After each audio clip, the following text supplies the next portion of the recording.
Meus irmãos, vamos então para o nosso estudo bíblico. Vamos orar inicialmente e em seguida vamos abrir a nossa confissão de fé batista de 1689 no capítulo 19 e vamos para o parágrafo 6 dessa confissão. Sexto parágrafo da confissão.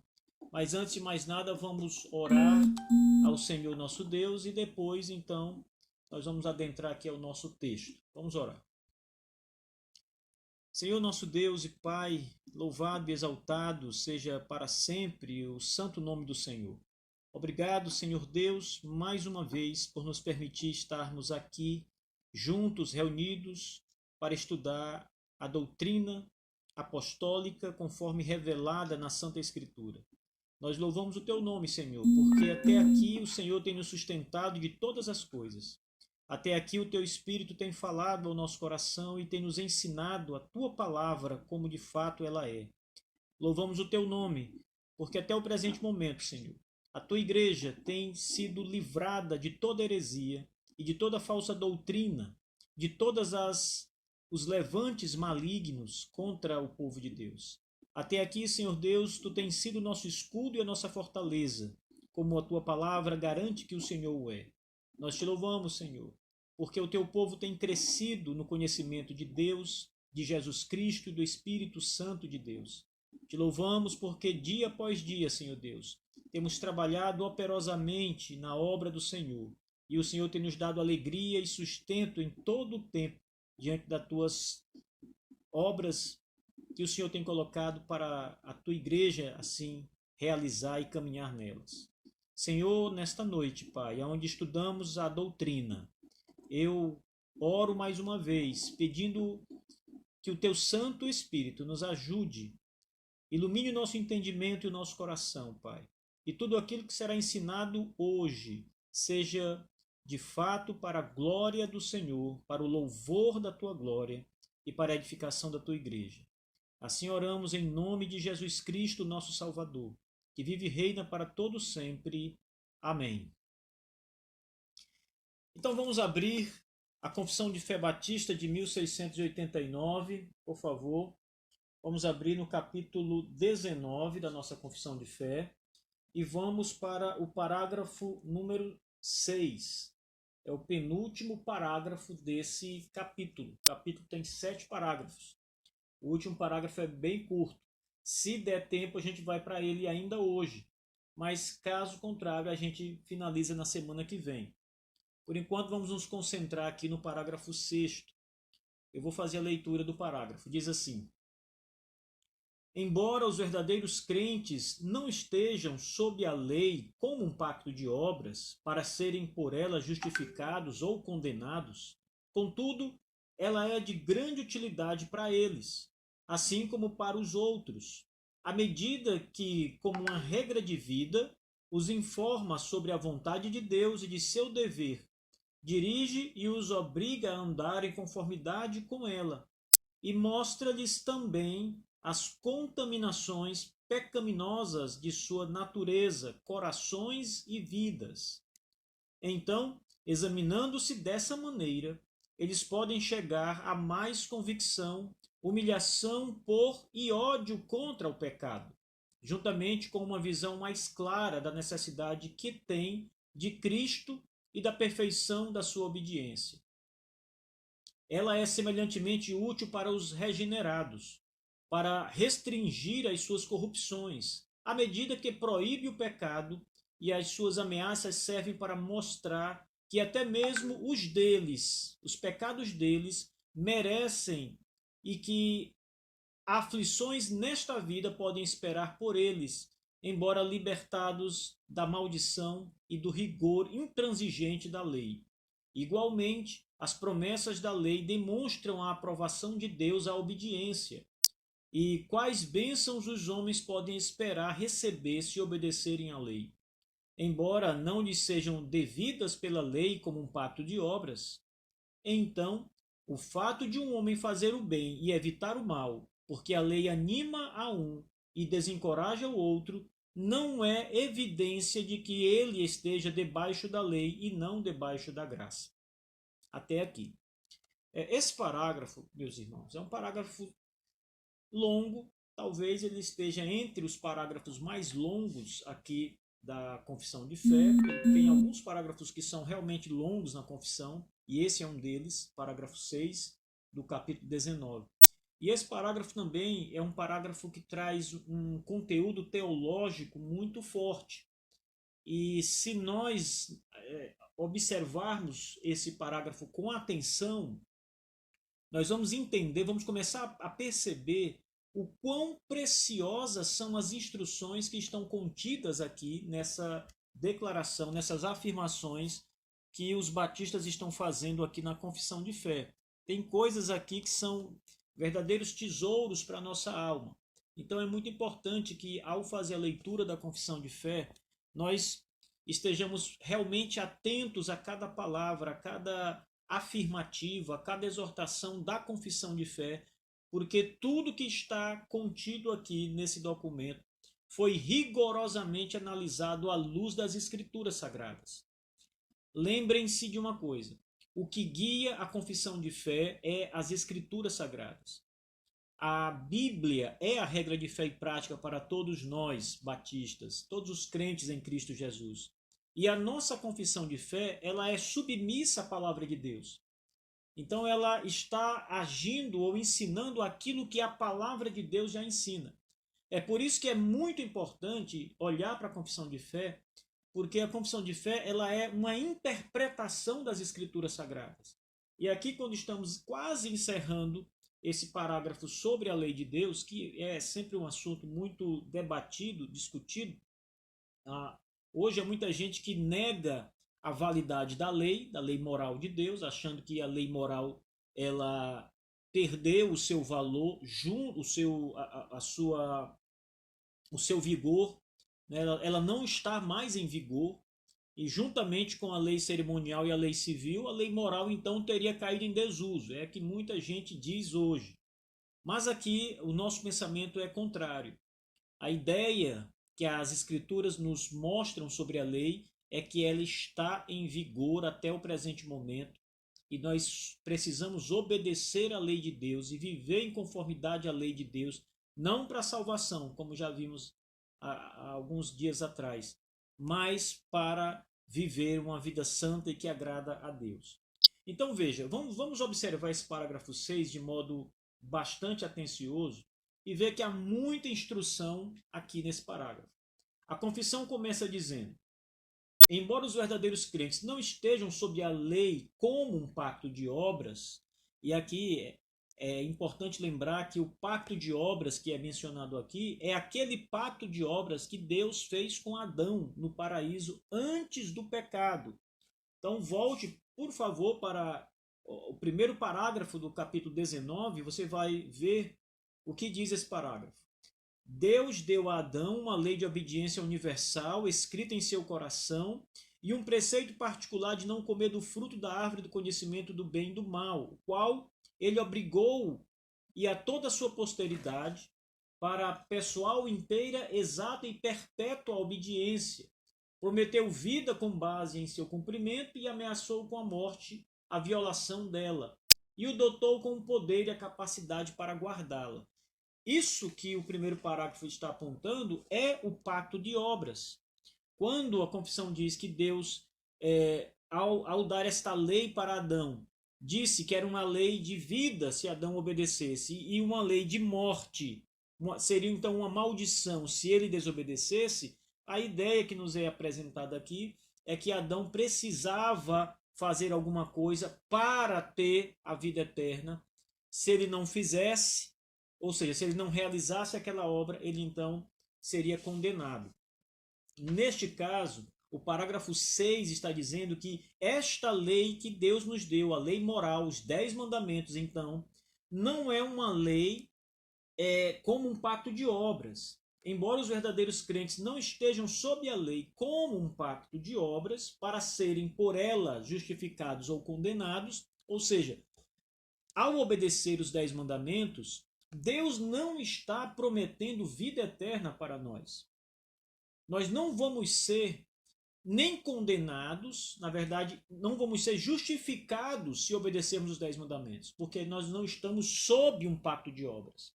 Essa promessa de Deus, esse mandato de Deus para obedecermos à sua lei, ela não está condicionada agora a ganharmos alguma coisa se obedecermos ou perdermos algo se desobedecermos. A nossa condenação não depende hoje da obediência à lei de Deus, porque a nossa condenação está em Adão, lá atrás. Todos os homens caíram em Adão, nunca esqueçam disso. Todos os homens nascem pecadores e nascem sob a ira de Deus. Então, naturalmente, todos os homens vão desobedecer à lei. Eles não vão ser condenados porque vão desobedecer à lei. Eles são condenados em Adão. Todos os homens estão condenados em Adão. E também não vamos ser salvos se obedecermos à lei de Deus, ainda que pudéssemos, porque esse pacto de obras não é o pacto ao qual nós estamos envolvidos. Nós estamos envolvidos noutro pacto, o pacto da graça de Deus. Então, note, a confissão prossegue dizendo: contudo, veja, ela, a lei, é de grande utilidade para eles, assim como para os outros. A lei moral, os 10 mandamentos, é de grande utilidade para os crentes e é de grande utilidade para todas as outras pessoas, todos os que não são crentes. Ou seja, a lei é de utilidade para toda a humanidade.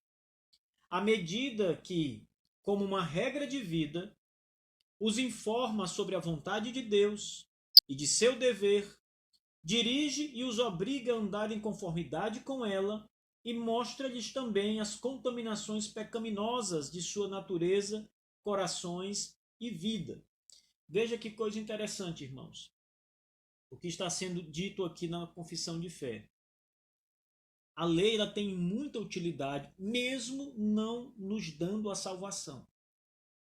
Talvez você pergunte o seguinte: mas de que adianta essa lei para mim, se mesmo que eu a obedeça, mesmo se eu pudesse obedecê-la perfeitamente, eu não tenho a vida eterna por ela? Então, qual é a vantagem em se obedecer à lei? Porque a nossa confissão está dizendo que ela é de grande vantagem, mesmo não nos dando a vida eterna, ela é de grande utilidade para eles, ou seja, para os crentes em Cristo, e também é de grande vantagem, de grande utilidade para aqueles que não são crentes. Então vamos ver quais são essas utilidades. À medida que, como uma regra de vida, ou seja, a lei moral ela serve como um modelo de vida que Deus quer para você. Sabe aquela instrução que nós damos aos nossos filhos? Por exemplo, instruções comportamentais. Você aconselha seu filho a não andar em certos lugares, a não se envolver com algumas coisas que são pecaminosas. Você dá muitos conselhos bons para o seu filho e você quer que o seu filho siga aquele padrão, aquele modelo de vida. Você quer que o seu filho viva daquela forma. A lei de Deus, ela simplesmente é útil porque ela é o modelo de vida que Deus deseja que nós vivamos. É uma vida em santidade. E para viver em santidade é necessário que se obedeça aos 10 mandamentos. Como eu disse a vocês em outras ocasiões, nesse mesmo estudo do capítulo 19, a lei de Deus ela é um padrão moral de santidade, de vida, que nós devemos então viver. Quando nós obedecemos os 10 mandamentos, nós estamos vivendo conforme é o desejo do nosso Deus. Santidade não é passar o dia orando e o dia lendo a Bíblia. Santidade é obedecer à lei moral de Deus. Isso é santidade. Claro que ler as Escrituras, buscar a Deus, orar, fazem parte dessa vida de santidade, mas não resumem a vida de santidade. A vida de santidade é resumida na obediência aos 10 mandamentos, no cumprimento dos 10 mandamentos. Então, observe que há realmente muita vantagem em se obedecer à lei de Deus, à lei moral de Deus, porque ao obedecer nós estamos vivendo conforme Deus assim quer. E Deus requer essa obediência dos crentes e dos descrentes. Obedecer à lei de Deus não é uma tarefa só dos crentes, é uma tarefa do homem de um modo geral, da humanidade de um modo geral. E então a confissão continua dizendo: a lei informa sobre a vontade de Deus. Você quer obedecer a Deus? Você deseja viver de uma maneira que agrada a Deus? Como é que nós devemos viver? Então, se você quer viver de uma maneira que agrada a Deus, a única maneira de fazer isso é submetendo-se aos 10 mandamentos e vivendo, obviamente, conforme os mandamentos de Deus. Os 4 primeiros mandamentos em relação a Deus, cumpra-os rigorosamente. Os 6 mandamentos seguintes em relação ao nosso próximo, cumpra-os rigorosamente. Se você viver em obediência aos mandamentos, e notem bem, meus irmãos, quando nós falamos de os 10 mandamentos, isso é muito importante. Nós estamos falando também dos desdobramentos destes mandamentos. Então, por exemplo, quando eu falo sobre o mandamento de não assassinar, por exemplo, nós estamos tratando aqui não simplesmente de cometer literalmente um assassinato, mas de todas as implicações e desdobramentos desse mandamento. Lembrem que o próprio Senhor Jesus Cristo, nosso Redentor, ele mesmo disse que quando nós falamos alguma palavra imprópria e maldosa para com uma pessoa, é como se tivéssemos matado esta pessoa. É uma quebra deste mandamento. Embora você não assassine uma pessoa literalmente, o fato de você odiar uma pessoa ou o fato de você desejar o mal para uma pessoa é equivalente a você assassiná-la. Então você quebra o mandamento que proíbe o assassinato quando você deseja o mal para alguém. E quando eu falo dos desdobramentos, eu estou falando de toda essa carga de implicações que os mandamentos trazem. Quando o mandamento diz, não cometerás adultério, nós não podemos achar que o adultério ele se resume à traição sexual, ao ato sexual em si. Mais uma vez, o nosso Senhor Jesus Cristo disse que todas as vezes que um homem olha para uma mulher com intenção impura, ele, no seu coração, cometeu adultério. Ele quebrou aquele mandamento. Todas as vezes, ele quebra o mandamento. Então, note que as implicações são muito grandes. Todo tipo de impureza sexual, todo tipo de pensamento luxurioso, todo pensamento carnal é uma quebra desse mandamento. Então, os 10 mandamentos, eles têm muitas implicações, muitas implicações.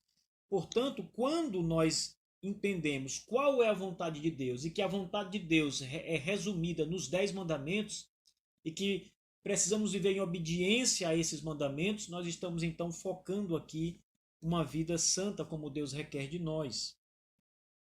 Então os mandamentos eles nos informam sobre a vontade de Deus. Os mandamentos, segundo a nossa confissão, nos informam qual é o nosso dever, o que nós devemos fazer diante da vida. Então, note bem, tirando mais uma vez esses 2 exemplos que eu acabei de citar, não desejo mal às pessoas. Você deve viver assim. Não trate as pessoas com rudeza. Não trate as pessoas com ignorância. Não tente de qualquer forma fazer o mal ao seu próximo, porque sempre que você faz isso, você quebra o mandamento. Portanto, quando a Bíblia diz isso, irmão, quando nós buscamos saber quais são os nossos deveres, nós precisamos olhar para os 10 mandamentos em primeiro lugar. Além do mais, os mandamentos servem para nos dirigir na nossa vida. Então, quando nós estamos, por exemplo, diante de uma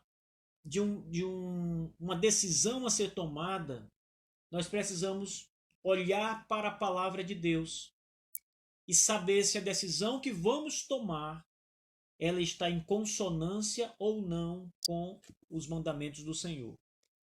Ao tomar uma certa decisão, eu estou quebrando a lei de Deus ou eu estou com essa decisão ainda em obediência aos mandamentos do Senhor? Então os mandamentos servem para nos dirigir. E, além disso, a confissão de fé também nos ensina que os mandamentos, eles nos obrigam, através do ensino, a andar em conformidade com a lei de Deus.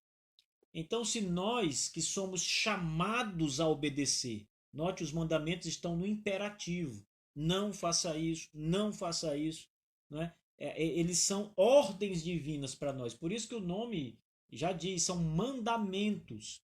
Então, quando nós vivemos segundo o mandamento, que nos obrigam a viver daquela forma, nos chamam, nos convocam, né, a viver assim em obediência, nós vivemos em conformidade com a lei de Deus ao obedecer a sua palavra.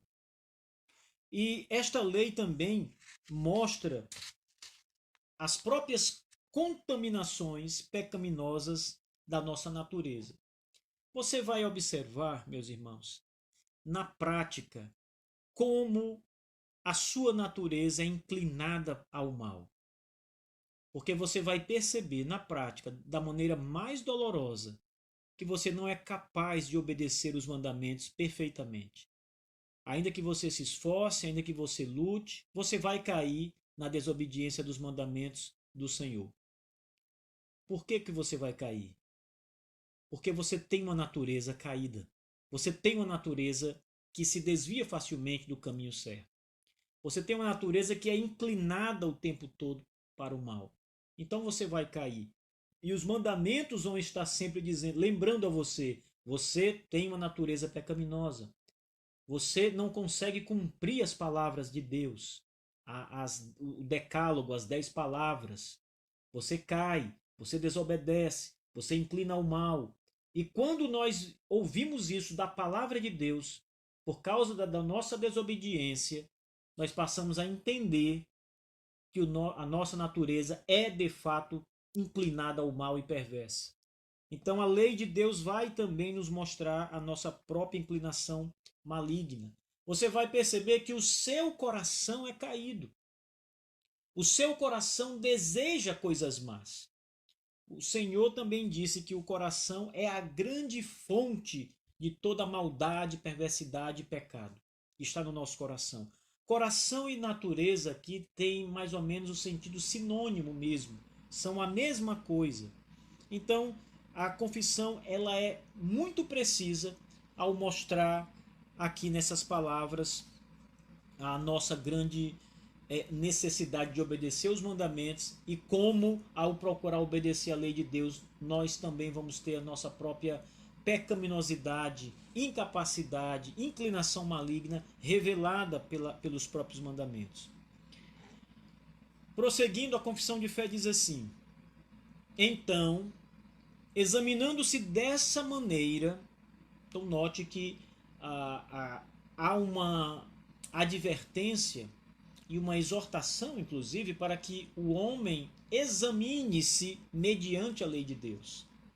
Isso é excelente, meus irmãos. Examinar-se segundo o padrão santo de Deus é o que nós precisamos fazer diariamente. Às vezes escolhemos padrões mundanos para nos examinar, padrões seculares, filosóficos, culturais, para examinar o nosso comportamento e o nosso padrão de vida. E às vezes aprovamos o nosso modelo de vida baseado num padrão diferente daquele de Deus. Mas a confissão lembra que é a lei de Deus que deve servir como regra e como régua para medir o nosso padrão de vida, o nosso padrão moral, o nosso padrão de santidade. Examinando-se desta maneira pela lei de Deus, eles podem chegar a mais convicção, mais humilhação e mais ódio ao pecado. Ora, quando você tem como parâmetro a lei de Deus e você toma a lei de Deus para servir como o seu avaliador, o seu parâmetro de avaliação de vida, e você vai observar constantemente que tropeça nessa lei, que não consegue obedecer aos mandamentos de Deus, e você vai entender que isso é devido à sua natureza caída, seu coração é perverso, sua natureza é inclinada para o mal. Você vai passar, mesmo desejando obedecer à lei de Deus e não conseguindo, isso deve gerar no seu coração, primeiro, a convicção de que você é um pecador nato, por natureza. Você não consegue ser perfeito. Você não consegue obedecer. Você sempre tropeça. Você sempre cai em desgraça. Isso vai mostrar a você o quão pecaminoso você é. O quão torto você é, para usar uma outra expressão. Mas também esse parâmetro que é a lei moral de Deus vai nos humilhar, porque ao ver que nós somos grandemente pecadores e que não conseguimos manter um estado de santidade permanente, nós vamos nos humilhar na presença de Deus por causa do nosso pecado, por causa da nossa imperfeição. E certamente, meus irmãos, vamos clamar ao Senhor por misericórdia. Todas as vezes que caímos e que quebramos a lei de Deus, o único caminho que nós precisamos seguir é o caminho da humilhação em direção ao Calvário e recorrer ao nosso Senhor Jesus Cristo, que Ele nos perdoe mais uma vez pela nossa incapacidade, pelo nosso pecado. Isso também vai nutrir no nosso coração um ódio pelo pecado. O pecado que tanto te desvia do caminho do Senhor, que tanto te faz tropeçar e cair em miséria. O pecado que de maneira tão grande te mostra a tua imperfeição, vai fazer com que você o odeie. E você deve odiar o pecado. Uma vez eu estava lendo um livro, não lembro agora quem é o autor, e nem me lembro mesmo que livro era, mas me marcou muito uma colocação do autor. Ele disse assim, Deus é amor, mas também Deus odeia muitas coisas. Por exemplo, então ele diz, Deus odeia o pecado.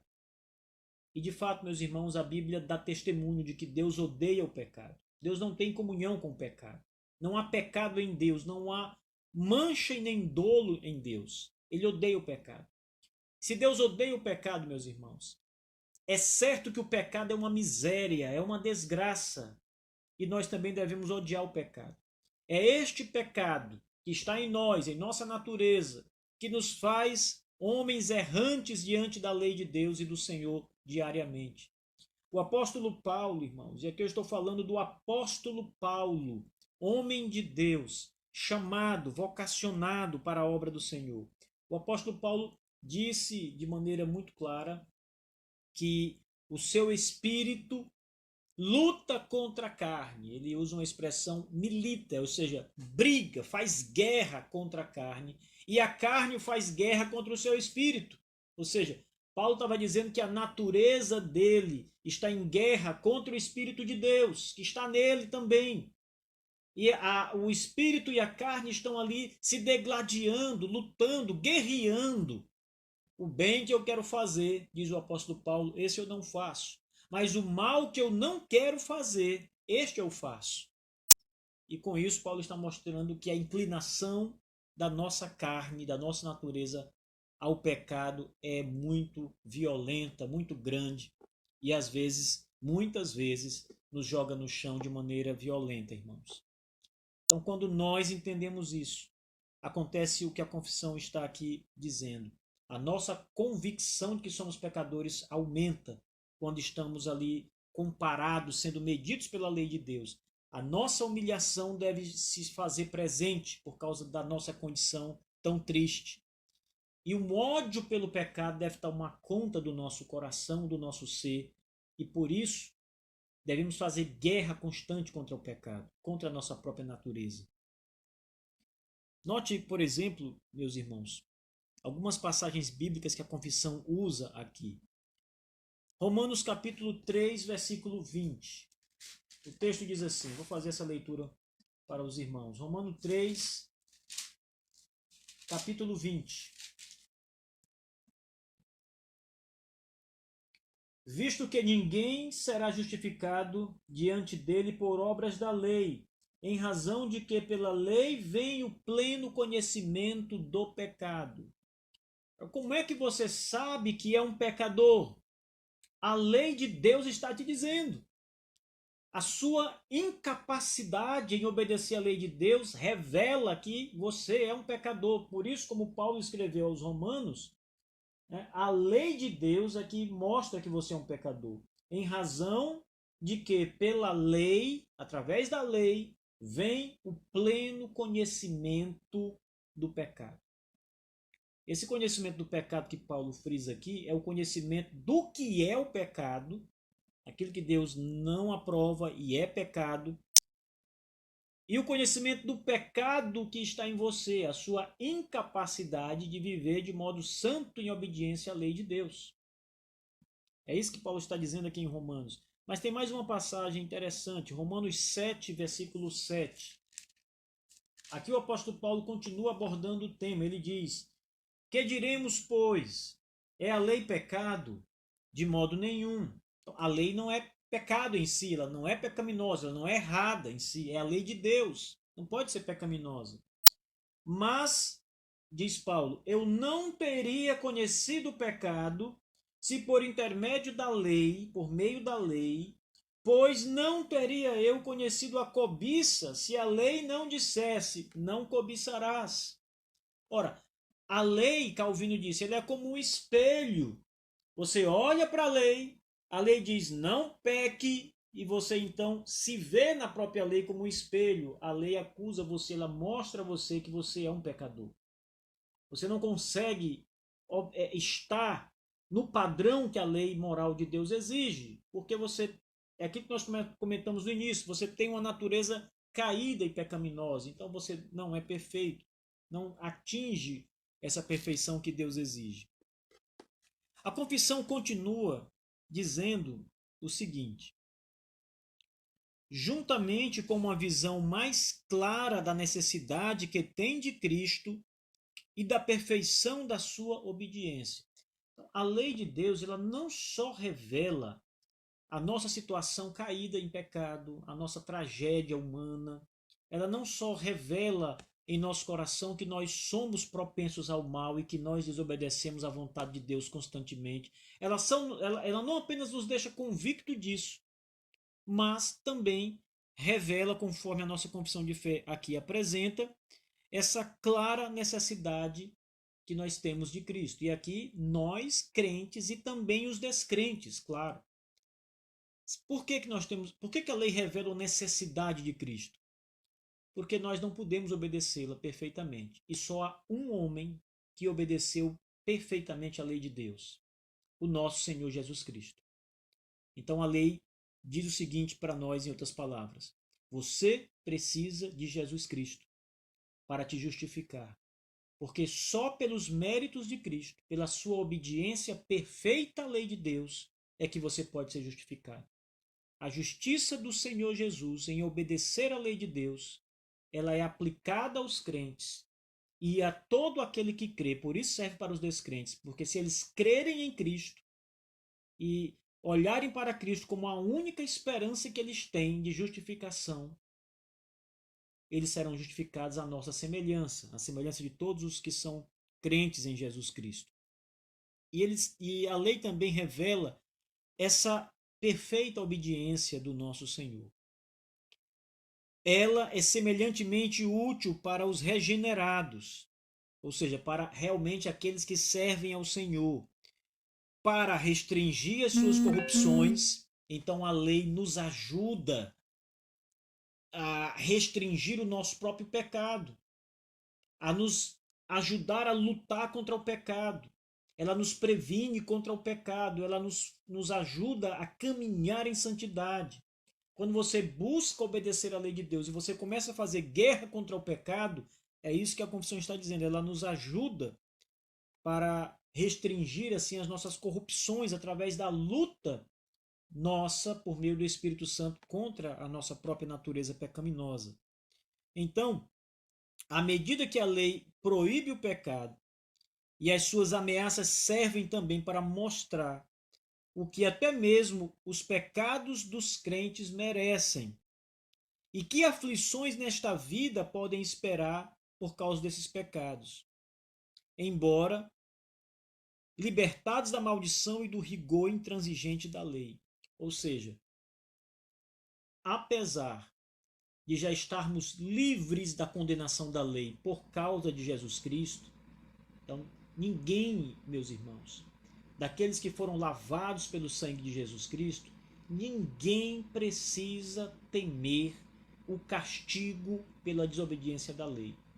Por um único fato: o fato de Jesus Cristo ter morrido por nossos pecados, inclusive os pecados de desobediência à lei de Deus, e pelo fato da justiça de Cristo ter sido então imputada sobre nós, a sua justiça perfeita, ou seja, a sua obediência à lei moral de Deus, ter sido imputada sobre nós e nos justificados. Então, isso torna a nossa salvação e o perdão de Deus garantido para todos os que são de Cristo, todos os crentes, todos os regenerados. Mas, apesar disso, a lei mostra o que os nossos pecados merecem, embora você não seja punido por eles. É como se a lei estivesse dizendo o seguinte: olha, o fato de você desobedecer merece você ser condenado ao inferno. É isso que você merece. Mas por causa da obra de Jesus, por causa da perfeita obediência de Jesus, você não será. Você está justificado pelo sangue do Cordeiro. Então, apesar da nossa justificação, a lei mostra o que nós merecemos. Ela nos ensina o peso do pecado e o que o pecado de fato merece. Então veja, para terminar aqui esse capítulo 19, o parágrafo 6, vamos ficar apenas no parágrafo 6 essa noite. A confissão termina dizendo o seguinte: igualmente, as promessas da lei demonstram a aprovação de Deus à obediência. E quais bênçãos os homens podem esperar receber se obedecerem à lei? A lei também, ela tem um aspecto positivo. Ela está dizendo que obedecê-la é sinônimo de bênção de Deus. Perceba bem que, mais uma vez, é importante frisar que não há uma ligação entre lei e obras aqui. Não, a lei e um pacto de obras. Como que, ao obedecer à lei, você será, então, premiado por Deus porque você foi fiel, então você merece a salvação. Não, não é nada disso. Mas as promessas da lei demonstram a aprovação de Deus à obediência. Ou seja, quando você obedece os mandamentos, você sabe que Deus aprova essa sua vida, esse seu comportamento, essas suas atitudes em obediência à lei de Deus. Então a lei demonstra a aprovação de Deus quando você a obedece. E quais as bênçãos os homens podem esperar receber se obedecerem esta lei de Deus? Embora não lhes sejam devidas pela lei como um pacto de obras, que foi o que eu acabei de dizer, o fato de o homem fazer o bem e evitar o mal, porque a lei o anima a ou seja, a lei o anima a fazer o bem, mas ao mesmo tempo ela desencoraja você a fazer o mal. Isso não é evidência de que ela esteja debaixo da lei. Isso não é evidência de que nós estejamos debaixo da lei e não debaixo da graça. Ou seja, nós estamos, irmãos, debaixo da graça de Deus e sob a lei de Deus, nesse sentido de que a lei permanece em vigor para nós. O ensinamento equivocado que a confissão procura apresentar aqui, bem no final desse parágrafo 6º, é aquele que muitas pessoas dizem que nós não estamos mais no vigor da lei, nós não estamos mais debaixo da lei, como se a lei não estivesse mais vigorando, estamos agora debaixo da graça. Então isso é um pensamento equivocado. Nós estamos sim sobre o rigor da lei. A lei está em uso, nós precisamos obedecer à lei moral de Deus. E estamos debaixo da graça como sempre estivemos, e todos os homens sempre estiveram, desde Abraão, desde Adão até aqui. Então, meus irmãos, queridos e amados, esse é o ponto da nossa confissão de fé, nesse longo parágrafo. Eu tive que correr muito aqui na explicação, mas, em suma, é isso que o parágrafo 6º do capítulo 19 está nos ensinando sobre a lei de Deus. Tem muita teologia e muita prática aqui que nós poderíamos dividir e passar alguns dias, inclusive, tratando desses textos bíblicos que a confissão mesmo diz, mas o tempo é corrido, nós vamos ter que fazer isso conforme o tempo que nos é dado pelo Senhor.